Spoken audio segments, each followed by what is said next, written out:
Hi, உங்கள் எல்லாத்துக்கும் வணக்கம். மதுரையில் திருப்பரங்குன்றத்தில் நடந்த ஒரு நிகழ்வு. சிக்காந்தர் மலையும் ஒன்று இருக்குது. அங்கே முருகனுடைய சன்னிதானத்தில் 6 படைவீடுகள் ஒன்று முருகன் கோயில் இருக்குது. ஸோ அது மேலே சிக்காந்தர் மலை இந்துக்களுக்கு தான் சொந்தம், அதை மசூதி எடுக்கணும்னு சொல்லிட்டு மசூதியில் அது ஒரு தர்கா, அதில் ஆடு கோழியை வெட்டி சாப்பிடக்கூடாதுன்னு ஒரு தடை உத்தரவு போட்டாங்க. ஸோ அது அதை எதிர்த்து இப்போ போராட்டம் பண்ணுறாங்க. அந்த கோழி ஆடை விட்டுக்கூடாதுன்னு சொல்லிட்டு பண்ணாங்க. அப்படின்னா சிக்காந்தர் மலையில் நவாஸ் கமி எம்பி, அதாவது ராமேஸ்வரோட எம்பி நான்வெஜ் சாப்பிட்றதாலையும் அதனால் நம்ம சொல்ல வேணாம், பாஜக RSS இந்து அமைப்புகள் போராட்டம் பண்ணி இறங்கியிருக்காங்க. ஸோ இதை அடுத்த பாபர் மசூதியை ஆக்குன்னு சொல்லிட்டு சில விலைமாது மகன்கள் போஸ்ட் சில பேசிக்கிட்டு இருந்தாங்க, கலவரம் தமிழ்நாட்டில் வைக்கிற மாதிரி.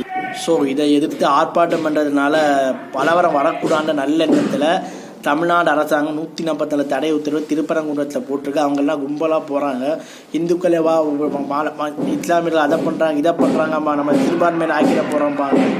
ஸோ அதை நம்பி யாரும் போயிடாதீங்க. அப்படி போகிறவங்கெல்லாம் நீங்கள் கொஞ்சம் பாபர் மசூதியை பார்க்கணும். அப்படி போய் இடிச்சுப்பட்டவங்கலாம் என்னென்னா, இந்துக்களேவா ஒன்றிணைவும் போனவங்க யாருமே போனாங்க. ஆனால் பூனல் போட்ட அந்த வகையான வகையான இந்துக்கள் யாருமே போகல. ஸோ அவங்க இவங்க பண்ண போராட்டத்தில் அவங்க தான் அதை பெனிஃபிட் அனுபவிக்கிறாங்க.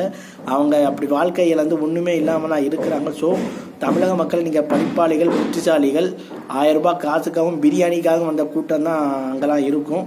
ஸோ அதை நம்பி நம்ம வாழ்க்கையை வீணடிக்காதீங்க சொல்லி என் வீடியோ நான் முடிச்சுக்கிறேன். உங்களை விடைபெறும் முத்து பிரகாஷ். பை.